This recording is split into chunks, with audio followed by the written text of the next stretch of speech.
എടോ ജയിലുകളൊക്കെ താൻ പിടിച്ച ഗുണ്ടകളെ കൊണ്ട് ഫുള്ളാ. 3 സെൻട്രൽ ജയിലുകളിലും ഹൗസ്ഫുൾ ബോർഡ് എഴുതി തൂക്കിയിട്ടിരിക്കുക. ആ ഗുണ്ടകൾക്കൊക്കെ ഉണ്ട കൊടുക്കാൻ തന്റെ അച്ഛൻ കട്ടുണ്ടാക്കിയ കാശ് കൊണ്ടുവരോ? പോലീസ് ഇപ്പൊ അങ്ങോട്ട് ഓടണു ഇങ്ങോട്ട് ഓടണു. ഈ മൂത്രം ഒഴിച്ചിട്ടല്ല ജീപ്പ് ഓടണത്, പെട്രോൾ ഒഴിച്ചിട്ടാ. കേരളം ഭരിക്കുന്ന CM ഇങ്ങനെ ഒരു കോമാളിയാ വരുന്നത്.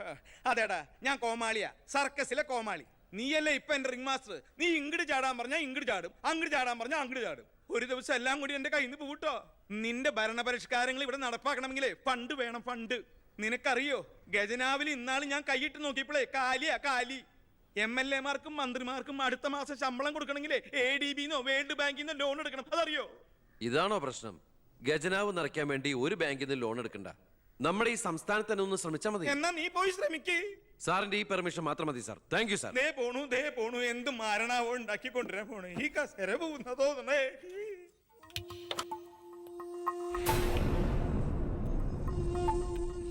15 വർഷങ്ങൾക്ക് മുമ്പ് ഈ മന്ത്രി ദിവാകരന് ഇലക്ഷനിൽ മത്സരിക്കാൻ കെട്ടിവെക്കാനുള്ള പണം പോലും പാർട്ടിക്ക് സംഭാവന ചെയ്യുന്നു.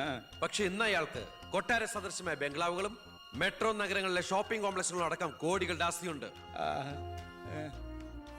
രാജൻ ജോസഫ് എന്ന പേരുള്ള ഒരാളുടെ 5 നക്ഷത്ര ഹോട്ടലുകളാണിതെല്ലാം, 9 എണ്ണം. ഇങ്ങനെ ഒരാൾ ഈ ഭൂമി മലയാളത്തിലില്ല എന്നുള്ളതാണ് സത്യം.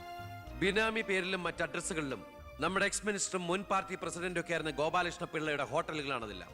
ഏകദേശം 100 കോടിയോളം ആസ്തി വരുന്ന ഈ വസ്തുക്കൾക്ക് ആളോ അവകാശങ്ങളോ ഇല്ലാത്തതിനാൽ നമുക്കിത് ഗവൺമെന്റിലേക്ക് കണ്ടുകെട്ടാം. ഒന്ന് നിർത്തണോ? ലൈറ്റ് ഓൺ ചെയ്യ്. താൻ എന്തിനുള്ള പുറപ്പാടാ? സാർ, ഇതുപോലെ 100ഓളം പേരുടെ ബിനാമി ഇടപാടുകളും വൻ അഴിമതി കേസുകളും ഇവർ കണ്ടെത്തിയിട്ടുണ്ട്. അതിൽ 25ഓളം പേർ രാഷ്ട്രീയ പ്രമുഖരാണ്. മാധവൻ നമ്പ്യാർ മുതൽ എന്റെ അച്ഛന് പങ്കാളിത്തമുള്ള ചെറാക്കുളം ഫൈനാൻസേഴ്സിന്റെ ഉടമ പവിത്രം വരെയുണ്ട് സാർ ലിസ്റ്റിൽ. ഏകദേശം 1500 കോടിയിലേറെ നമുക്ക് ഖജനാവിൽ നിറക്കാൻ കഴിയും. അത്തരം പറയലടോ ആഭ്യന്തര മന്ത്രി. ഇവരെ ഒന്നും നമുക്ക് തൊടാൻ പറ്റില്ല. മന്ത്രിസഭ നിലനിർത്താനും MLA മാരെ ചാക്കിട്ട് പിടിക്കാനും തെരഞ്ഞെടുപ്പിന് കോടികൾ വാരി വിതറാൻ കഴിവുള്ള പൊളിറ്റിക്കൽ കിങ് മേക്കേഴ്സ് ആണ് ഇവരൊക്കെ. എന്തായാലും ഇവർക്കെതിരെ ആഞ്ഞടിക്കാൻ തന്നെയാണ് എന്റെ തീരുമാനം. ആഞ്ഞടിക്കാൻ നീ ആരാ? കൊടുങ്കാറ്റോ അതോ കത്രീനയാ? സാർ, ഞാൻ പറയുന്നത് എന്താന്ന് വെച്ചാല്, നീ എന്ത് പറഞ്ഞാലും അത് നടക്കില്ല. കോടതിയും നിയമവും മന്ത്രിസഭയും ഒക്കെ വിലക്ക് വാങ്ങാൻ ആസ്തിയുള്ളവരായിട്ട് ഒരു ഏറ്റുമുട്ടൽ ഞാൻ സമ്മതിക്കില്ല. വേണ്ട. സാറിനൊരു കാര്യം അറിയോ? നമ്മുടെ കേരളം ഭരിക്കുന്ന മുഖ്യമന്ത്രിക്ക് എത്ര കോടികളുടെ ആസ്തിയുണ്ടെന്ന്? തമിഴ്നാട്ടിലും കർണാടകത്തിലും ഒക്കെ ആയിട്ട് എത്ര ഏക്കർ ഭൂസ്വത്തുണ്ടെന്ന്? ഒരു ദരിദ്ര കുടുംബത്തിൽ ജനിച്ച് ഇപ്പൊ കോടീശ്വരനായി ജീവിക്കുന്ന ആ മുഖ്യന്റെ കഥ ഞാനൊന്ന് വിവരിക്കാം സാർ. Lights of. എന്ത് സാറിന് കാണണ്ടേ? നിർത്തടോ. കേരളം ഭരിക്കുന്ന ആ മുഖ്യമന്ത്രി ഞാനല്ലേ. ഞാനിപ്പോ എന്താ ചെയ്യണ്ടേ? അയ്യർ സാറേ, സാർ അതുകൊണ്ട് കൊണ്ടുപോവാ. അടുത്ത മാരണം. വിദേശ നിക്ഷേപങ്ങൾ വ്യവസായവൽക്കരണത്തിന് എങ്ങനെ പ്രയോജനപ്പെടുത്താമെന്ന് എന്റെ ചർച്ചയ്ക്കായി മലയാളി സംഘടനകളുടെ പ്രത്യക്ഷണം സ്വീകരിച്ച് സാറും സാറിന്റെ PAയും അമേരിക്കയിലേക്ക് പറക്കുന്നു. നിങ്ങൾക്ക് 2 പേർക്കുള്ള വിസയും ടിക്കറ്റും.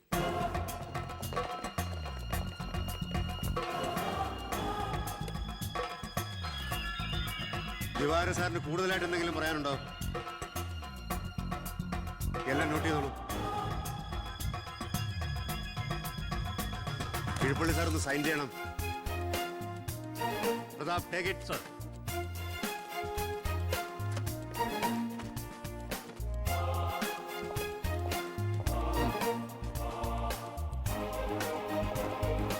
ഒരാളും പുറത്തു പോകരുത്.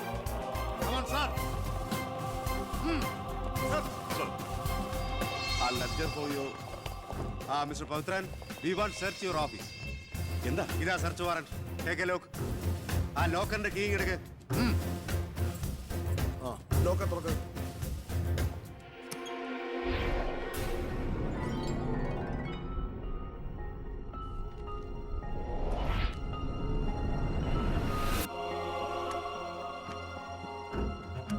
എന്തായി? അതിനകത്ത് കുറച്ചെങ്കിലും വെച്ചേക്കണേ. പാടൂ.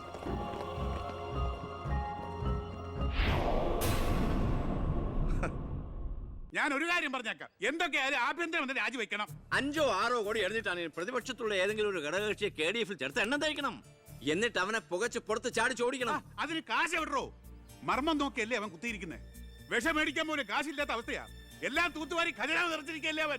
എന്റെ 10 കോടി രൂപയല്ലേ പോയത്. ആ ഗോപാലകൃഷ്ണനായിട്ട് സ്വത്ത് മുഴുവൻ കണ്ടുകെട്ടി. ഒന്ന് പതുക്കെ പറയടോ. പുറത്ത് കേട്ടാല് പിടിച്ചകത്താക്കും. കള്ളപ്പണമാ. അവനെ അങ്ങ് തട്ടിക്കളഞ്ഞാ പോരെ. അതിന് പറ്റിയ വാടക ഗുണ്ടകൾ പോലും ഇന്ന് കേരളത്തിലില്ല. എല്ലാത്തിനും പിടിച്ച് അകത്താക്കില്ലേ. ഇനി ഇപ്പൊ ആരെങ്കിലും പുറത്തുനിന്ന് ഇറക്കിയാൽ തന്നെ അവരെയും പിടിച്ച് അവന്റെ പോലീസ് വെടിവെച്ചു കൊല്ലും. ആ വഴിയൊന്നും അത്ര എളുപ്പമല്ല.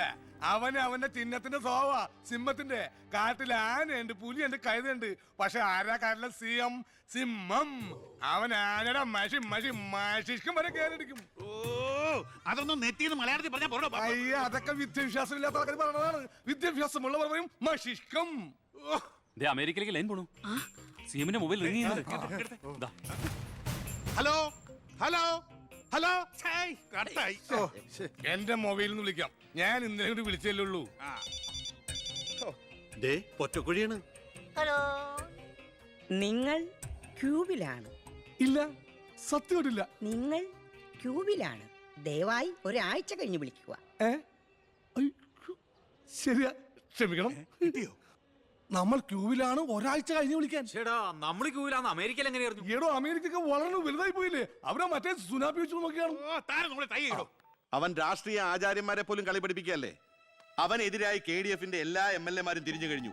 ഇക്കണക്കിന് പോയാൽ ഈ മന്ത്രിസഭ താഴെ വീഴും. പ്രതിപക്ഷം ഭരണപക്ഷത്തിന്റെ തകർച്ച കണ്ട് മിണ്ടാതിരിക്കോ?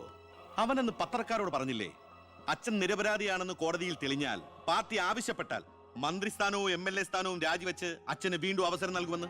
അതിൽ പിടിക്കണം. പാർട്ടി ആവശ്യപ്പെടണം, അവനെ കൊണ്ട് രാജിവെപ്പിക്കണം. അതിന് അച്ഛൻ ഈ കേസ് ജയിക്കണം. അച്ഛന്റെ പേരിലുള്ള മണിമലയാർ കേസ് തള്ളിപ്പോയതുപോലെ ഈ കൊലക്കേസും തള്ളിപ്പോകും. ഈ കേസ് ഞാൻ ജയിപ്പിക്കും. അച്ഛന് വേണ്ടി ഞാൻ എന്തും ചെയ്യും.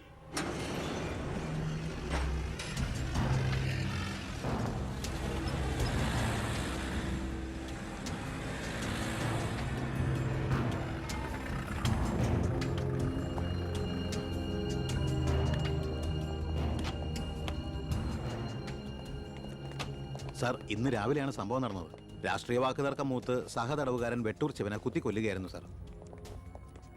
കൂർത്ത കമ്പി ഉപയോഗിച്ചാണ് പ്രതി കൃത്യം നടത്തിയത്. പ്രതിയെ കോടതിയിലേക്ക് കൊണ്ടുപോയിട്ടുണ്ട് സാർ.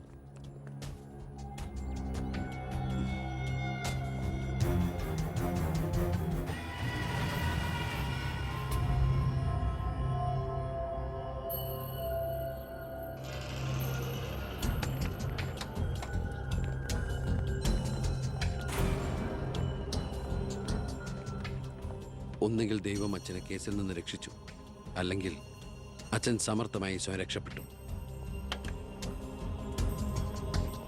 പ്രസാദ് വധക്കേസിൽ ഒന്നാം പ്രതി കൊല്ലപ്പെട്ട സാഹചര്യത്തിലും രണ്ടാം പ്രതിക്ക് ഒന്നാം പ്രതിയുമായുള്ള ബന്ധം സംശയാതീതമായി കോടതിക്ക് മുമ്പാകെ തെളിയിക്കാൻ പ്രോസിക്യൂഷന് കഴിയാത്തതിനാലും രണ്ടാം പ്രതി ബാലഗംഗാധര മേനോനെ കോടതി നിരുപാധികം വിട്ടയക്കുന്നു.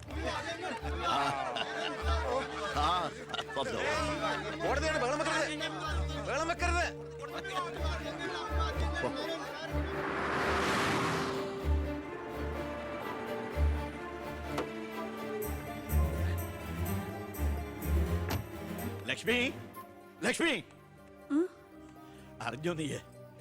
ഞാൻ കേസ് ജയിച്ചടി. ഞാൻ നിരപരാധിയാണെന്ന് കോടതിക്ക് ബോധ്യായി. പത്രക്കാരുടെയും TV-ക്കാരുടെയും മുമ്പിൽ വെച്ച് നിന്റെ പുന്നാരമോൻ വീരവാദം മുഴക്കിയതല്ലേ? ഞാൻ നിരപരാധിയാണെന്ന് തെളിഞ്ഞാൽ എനിക്ക് വേണ്ടി മന്ത്രിസ്ഥാനം രാജിവെച്ച് ഒഴിഞ്ഞോളാമെന്ന്. നീ ചെന്ന് പറയടി അവനോട് രാജിവെക്കാൻ. നിങ്ങൾക്ക് എന്താ ഭ്രാന്ത് പിടിച്ചോ? ഭ്രാന്തായിരുന്നടി, അധികാരം കയ്യില്ലാത്തന്റെ ഭ്രാന്ത്. എനിക്ക് അറിയാൻ പാടില്ലാണ്ട് ചോദിക്കുക. നിങ്ങൾക്ക് ഇതുവരെ മന്ത്രിയായി കൊതി തീർന്നില്ലേ? ഇല്ല, എന്റെ ഏറ്റവും വലിയ ലഹരിയാ അധികാരം, മന്ത്രിസ്ഥാനം. മനസ്സിലാവില്ല നിനക്കൊന്നും. എനിക്ക് മന്ത്രിയായിട്ട് തന്നെ ജീവിക്കണം. മന്ത്രി കസേരയിൽ ഇരുന്ന് തന്നെ മരിക്കണം. നിനക്കറിയോ, അധികാരം നഷ്ടപ്പെട്ടത് മുതൽ മനസമാധാനത്തോടെ ഞാൻ ഉറങ്ങിയിട്ടില്ല. വീണ്ടും മന്ത്രിയാകുക എന്നുള്ള എന്റെ ഒരു വാശിയടി. നീ അവനോട് വാക്കുപാലിക്കാൻ പറയടി. ഇതൊക്കെ നേരിട്ട് ചെന്ന് പറഞ്ഞാ മതി. എന്താ നിനക്ക് പറഞ്ഞ? എന്നെ കൊണ്ട് പറ്റില്ല, അത്ര തന്നെ. ഓ, മന്ത്രിസ്ഥാനം പോയതോടെ നിനക്ക് എന്നെ വേണ്ടതായില്ലേ? എന്നെ അനുസരിക്കാൻ കഴിയില്ലെങ്കിൽ പൊയ്ക്കോ ആഭ്യന്തരമന്ത്രിയുടെ വീട്ടിലേക്ക്. ബാക്കിയുള്ള ജീവിതം മോന്റെ കൂടെ തന്നെ അവിടെ. അച്ഛാ, എന്താ അച്ഛാ ഇങ്ങനെ? അച്ഛനൊഴികെ ഈ നാട്ടിലെല്ലാവരും വാനോളം പുകഴ്ത്ത ഏട്ടനെ. ഇങ്ങനൊരു മന്ത്രിയെ കിട്ടിയതിൽ അഭിമാനിക്കുക. മക്കൾ തങ്ങളെക്കാൾ വലുതാവണമെന്ന് എല്ലാ അച്ഛനമ്മമാരുടെ ആഗ്രഹം. പക്ഷെ അച്ഛൻ അസൂയ. മകൻ തന്നേക്കാൾ വലുതാവുന്നുള്ള എന്റെ അസൂയ.